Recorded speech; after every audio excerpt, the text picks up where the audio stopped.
Hey, welcome back. So, picture this. You sit down at your desk in the morning, you've got your coffee, you've got your list. You're like, today is the day. I'm finally gonna crush it. And then 3 hours later, you look up and you're like, what just happened? Yeah, that's what we're talking about today.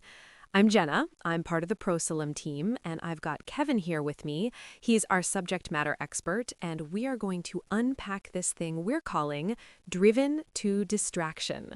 Kevin, welcome. Thanks for being here, ma'am. Yeah, absolutely. Thanks, Jenna. And look, I love this topic because every single business owner I've ever talked to, and I mean every single one, they all think their distraction problem is kind of unique to them. Like, oh, it's just my industry, or it's just this phase of growth I'm in right now. And I'm like, nope, nope, it's universal. It is absolutely universal. It really is. And I think what's so interesting is that most people watching this, like you watching this right now, you already know you're distracted. You feel it.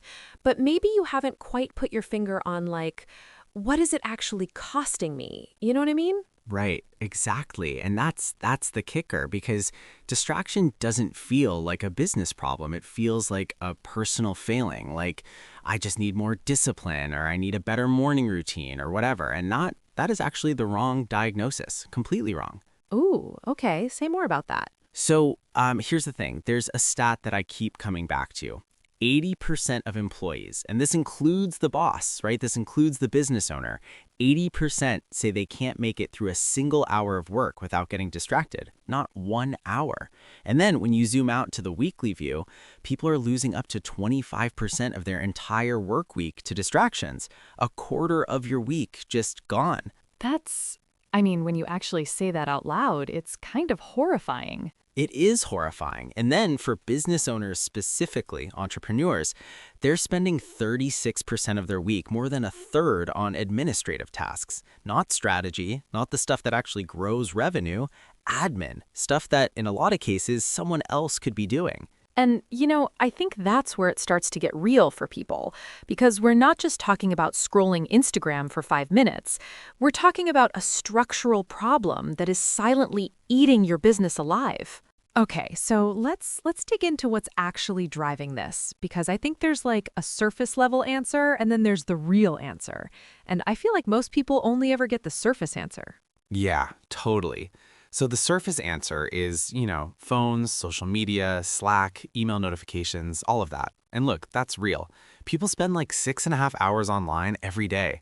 2.5 hours of that is just social media. That's just the world we live in now. But here's what I think is actually going on underneath all of that noise. Okay, what is it? The real driver of distraction in business is the absence of systems, like full stop. When you don't have documented processes, when there's no clear framework for how things get done in your business, everything becomes urgent. Everything requires your personal attention because you're the only one who actually knows how to do anything. And when you're the only one who knows how anything works, you are the bottleneck. And when you're the bottleneck, you get interrupted all day long. Oh man, yeah, I've lived that. A lot of people watching this have lived that. And here's the really painful part. Those interruptions, they're not coming from random outside sources. They're coming from inside your business, your team, your clients, your vendors, people who need answers that only you can give because you never wrote anything down. You never documented the process. It all just lives in your head. And it becomes this loop, right? Like you can't build the systems because you're too distracted to sit down and build them, but you're distracted because you don't have systems. Exactly. That's it right there. That is the cycle. You're too busy to get organized, so you stay disorganized, so you stay busy. And you look up one day and it's been 2, 3 years and your business is still completely dependent on you for everything. Nothing runs without you. And there's an emotional layer to this too, right? Like this isn't just a productivity conversation.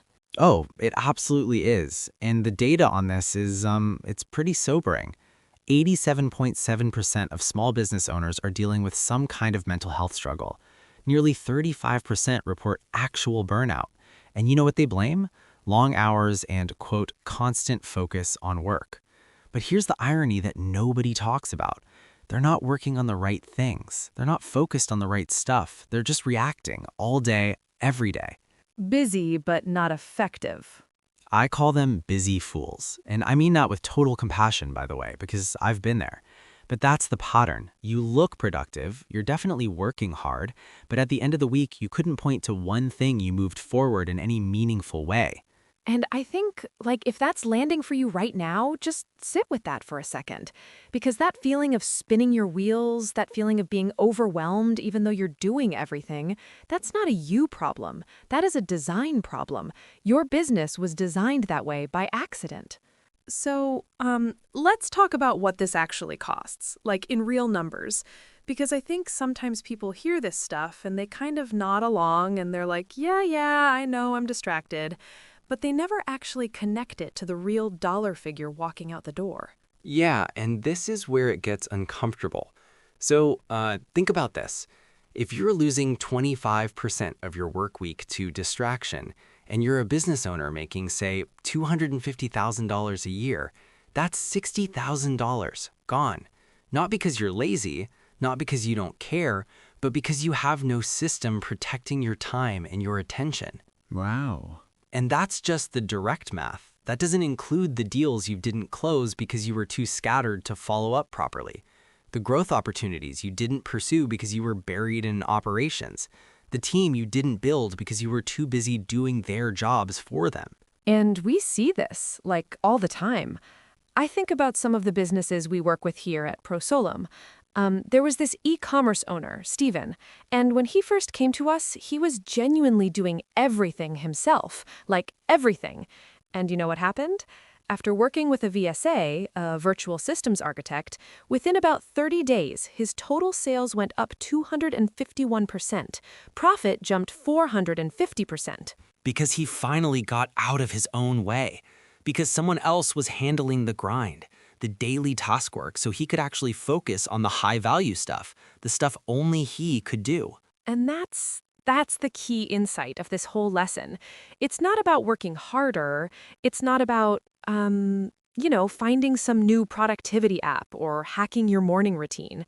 It's about having the right structure in place so that when you show up to work, you can actually do the work that moves the needle. And here's what I see most people miss. The reason they stay distracted, the reason they stay stuck in this loop is because they've tried to delegate before and it didn't work. They hand something off and then they spend more time explaining and fixing and redoing than they would have if they'd just done it themselves. So eventually they just give up on delegating entirely and go back to doing everything. And then wonder why nothing changes. Exactly. And look, what makes a VSA fundamentally different, and I'm not saying this as some kind of pitch, I'm saying this because it's a genuine functional difference. They build the systems as they work. You show them something once, like literally record a 5-minute video of what you do, and they watch it, they document it with all the details, they own it. So you're not stuck in the explainer loop forever. They're essentially cloning your best moves and turning them into repeatable processes that anyone could follow. That is the mechanism that actually breaks the distraction cycle. It's like, instead of hiring someone to do a task, you're hiring someone to build the machine that does the task, and then the machine keeps running whether you're there or not. That's exactly it. That's a great way to put it. And here's the other thing.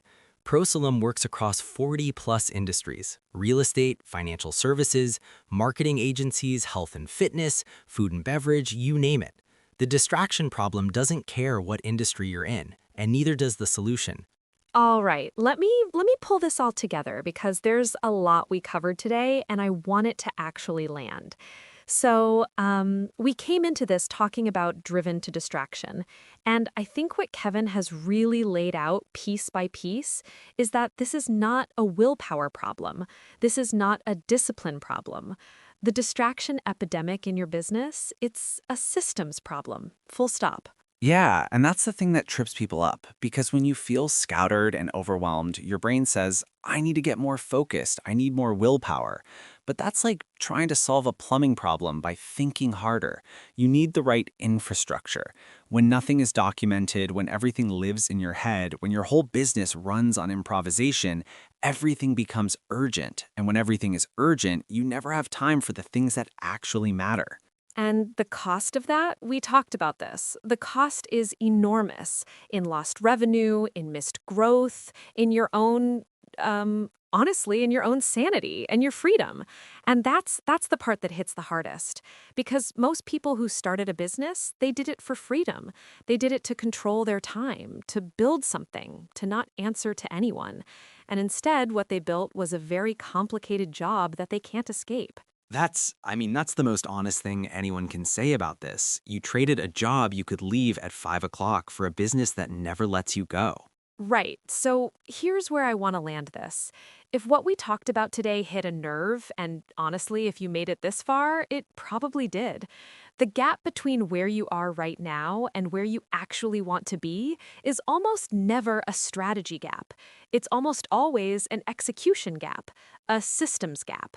And that is exactly what a VSA is designed to close. Yeah, and look, I want to just put some real context around this. A VSA from Sulum works across 40 plus industries. They document your processes as they go. You're not doing extra work to hand things off. The actual cost is roughly half of what an in-house hire would run you, which typically starts around $3,500 to $6,000 a month and up. The ROI math, it's not hard, and there's a 30-day money-back guarantee, so the risk is essentially zero. Look, if this resonated with you and you want to actually explore whether a VSA makes sense for your specific situation, there's zero pressure here. I want to be really clear about that. Just click the link in the description below and book a free discovery call. It's literally just a conversation. You talk about where your business is, what's eating your time, what you actually want your life to look like. And if a VSA is the right fit, great.